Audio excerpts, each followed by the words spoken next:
Ngayon, bukas sabi niya, ngayon sabi niya, okay, punta ko dyan. Bukas mo na. Anong tawag dyan? Hindi na. Hayaan na lang siya. Oo, ganun. Kasi hindi Ganyan na tayo. naman Sila nila. naman tayo idadatlo. Hindi na kapi. Mga yung nag-isang babae ng kapatid. Si Fred. Pero pag sinabi niya punta siya, ipagkaugma, kalimot na. Pero basko pa.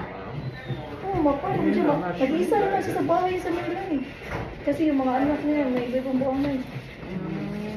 Marunong pa siya, pero pareha na siya ni mama yung computer. Pero mas grabe si mama, kaya masaya mo yung dito yan. Hindi kaya wala, sugo pa sa niya na iyan. Ganon na siguro sa pamilya talaga nila. Iya, lahi nila, no? Sa mama nila, yun na naman kaya, masaya mo, natulog lang din. Gani. O kita. Sometimes. Mga ano nila siguro yan. Pero at least yung asawa niya, ano pa yung may magpaalala niya, uy, magpunta tayo sa ganito ganun.